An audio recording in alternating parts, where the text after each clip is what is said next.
Nairobi hoye! Kenya hoye! Kenya hoye! Hey! Hey! Kono juu, kono juu, kono juu. Kono juu, kono juu, kono juu. Kono juu, kono juu. Twende.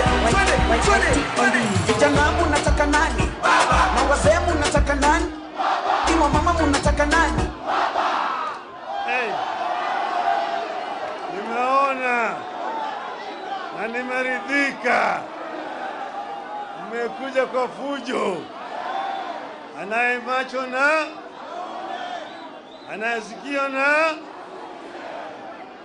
kwanza leo nimerudi nyumbani baada ya ziara ya siku 10.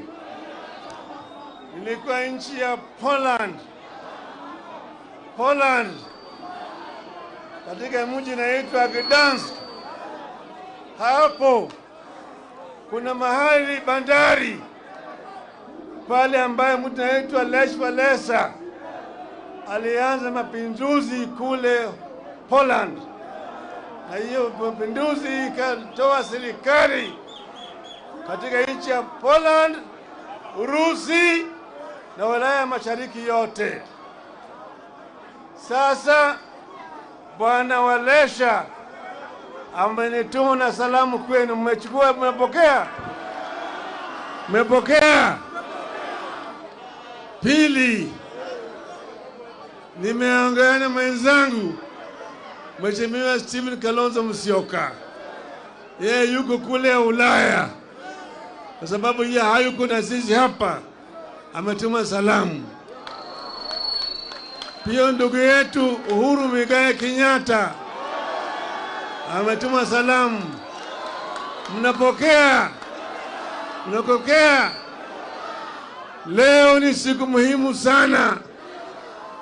Tunapanda sasa leo katika awamu ya pili ya mapinduzi katika taifa letu.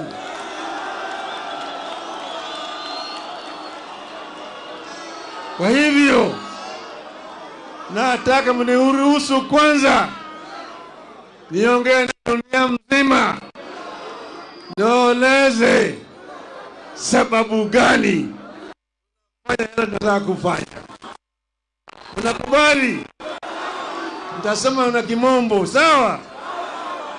Kwanza naanza na quotation. Woe to those who make unjust laws, those who issue oppressive decrees, to deprive the poor of their rights and withhold justice from the oppressed of my people, making widows their prey and robbing the fatherless. What will you do on the day of reckoning, when disaster comes from afar? To whom will you run for help? Where will you leave your riches? Unquote. That is Isaiah chapter 10, verses 1 to 3.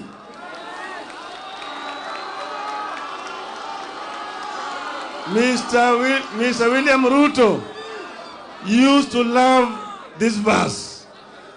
I hope he still does.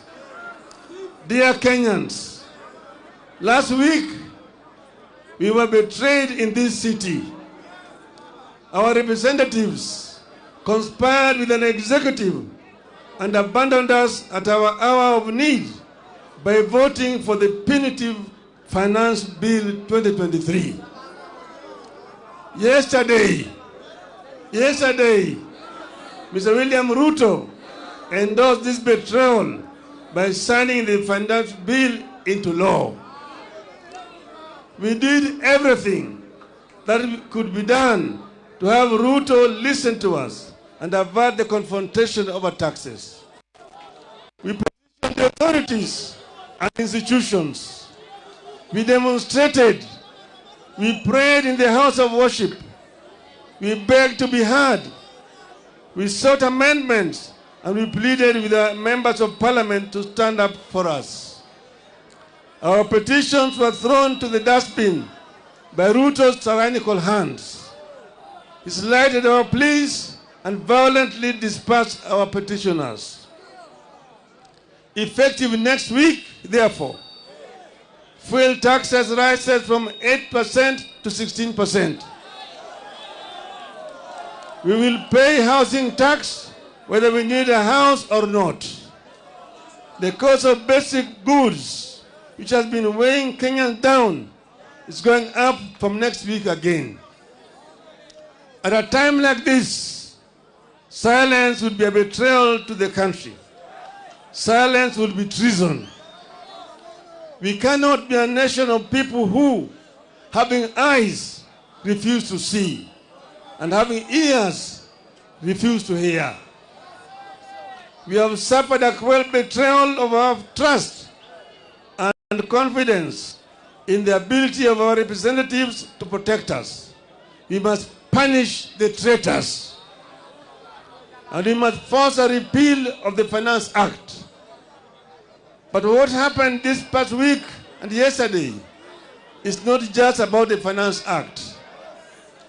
This is about the re-emergence of a dictatorship under leaders who cut their teeth and honed their political skills in an infamous school of dictatorship.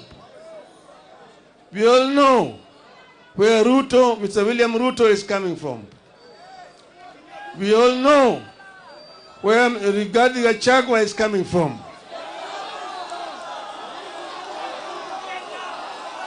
In the run-up to the vote on the bill, more than 90% of Kenyans rejected it. Even after MPs voted in favor of the bill, polls continue to show that the majority of Kenyans did not like it. However, true to his character as a dictator, Ruto proceeded as if Kenyans had not spoken and imposed punitive taxes on us without our consent. That is contempt for the people. In a democracy, few individuals can use government as their tool against the people. The idea that only the wishes of Ruto and Gachagua matter in this country today must attract a very heavy price. Ruto is testing the limits of his illegitimate power. Ruto is testing whether we still have the will, energy, and resolve to fight remnants of dictatorship. After stealing our election last year, Ruto now thinks he can steal anything and get away with it. We have to stop Ruto, and we have to stop it. We have to do it now. We must tell Ruto in no uncertain terms that he has stolen enough for the owners to notice, and he has no more room for stealing the wishes of the people. This gathering must provide an unmistakable response to Ruto and those who think like him, that we are willing and ready to do whatever it takes to roll back dictatorship. This gathering must make it clear to Ruto and all those who are nostalgic about the dictatorship of the past that they will pay a heavy price for their unfortunate experiments. You have some bad news for Mr. Ruto. The betrayal in the city has seeped into every village in Kenya. It has united Kenyans better than any government ever would. While the betrayal has shattered our faith in government and parliament, it has strengthened our faith in ourselves and our power. Consequently, Ruto and all those who think like him are going to learn the painful way never to mess with the people's food, fuel, and freedom.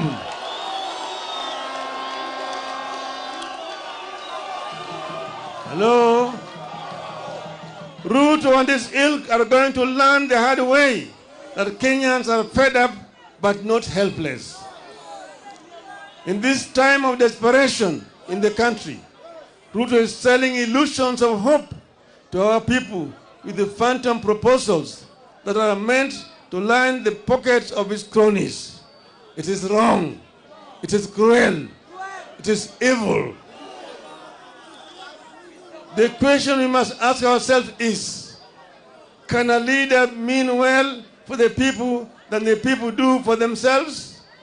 The answer is no. Kenyans must not trust that insider smile that Ruto wears. It is betrayer's kiss. If Ruto meant well, he would have listened to the people. He did not, and now we must fight. Fellow Kenyans, comrades, a regime that has so blatantly ignored and betrayed us does not deserve our delegated power. We are taking back our sovereign power. We are going to the trenches ourselves to fight for ourselves.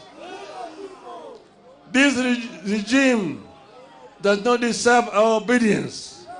We have no obligation to work for the success of a regime that has no interest in our success. We are the people. Sitasimama maovu ya kitawala, sitasimama maovu ya kitawala. Hello?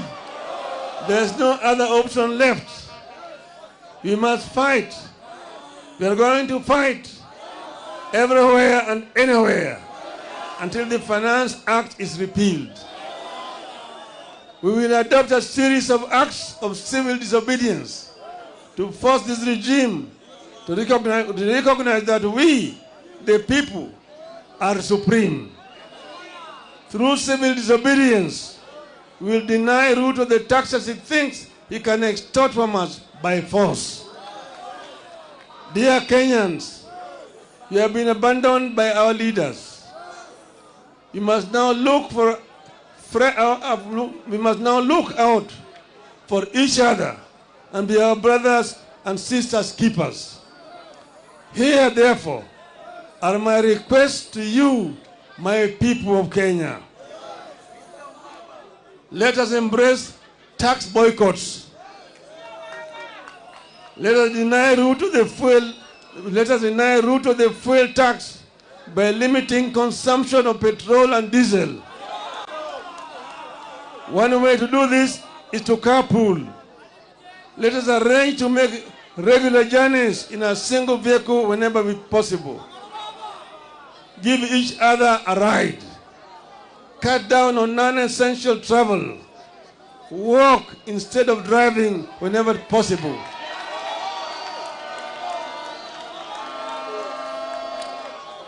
I appeal to all employers to allow their workers time to walk to and from work. I appeal to matatu owners to support tax boycotts.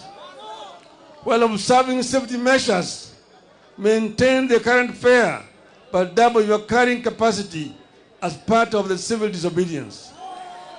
Our police officers should support our call by allowing matatus to carry above capacity at current costs so that Kenyans can commute. Niko tayari kulipa gharama sita. Hello? I appeal to businesses to disable or avoid electronic tax registers, make nil returns on VAT, and instead give discounts to customers. This way, we shall recover the VAT Ruto is taking illegally through the fuel. I appeal to employers to ignore the punitive deductions of employees' salaries that will only line the pockets of Ruto's strategically placed cronies. Mr. Ruto is driving us off the roads with high fuel prices. We must deny his officers the comfort of driving us off the road with their vehicles. Let us deny the government vehicles and motorcades the right of way that they take for granted. They may sound the sirens at their wish, but everyone must follow the traffic except for ambulances. Dear Kenyans, I'm coming. We know the men and women who visit this unjust law on us. Punish the traitors. Let us name, shame, follow, and isolate the traitors at every turn. Let us picket their public and private offices and their homes until they join the call to have the Finance Act repealed.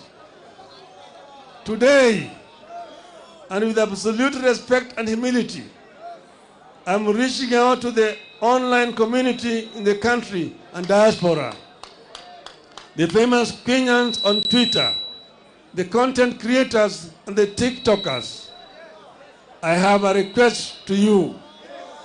Let us gather and share information about the traitors, their Twitter and other social media accounts, telephone numbers, and email addresses, and use this to show the oppressors that power belongs to us, the people. Finally, I appeal to our performing artists. Let our songs and music be a source of pain to the traitors. Let our songs and music a source of pain to the traitors. Let our music carry our disappointments and support the fight against Ruto and his contemporaries until Ruto learns to respect the people. Dear Kenyans, in a democratic country that is founded upon sovereignty of the people, whenever the arms of government, whether the executive, the legislature, or the judiciary, fall into the hands of men and women who use their delegated sovereign power to oppress the people and benefit themselves, then it becomes a right and a duty of the people in pursuit of the common good to assert their sovereignty, to disobey those men and women and their laws. We are asserting our sovereignty. Civil disobedience begins with personal actions. We begin today, and we will continue progressively, discreetly and publicly, culminating in the official start of massive countrywide demonstrations.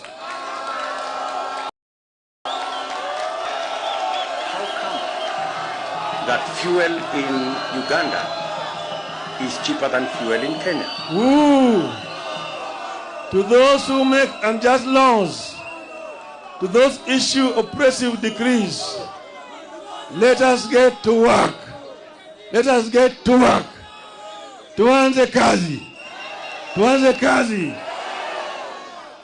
Tumesema hao watu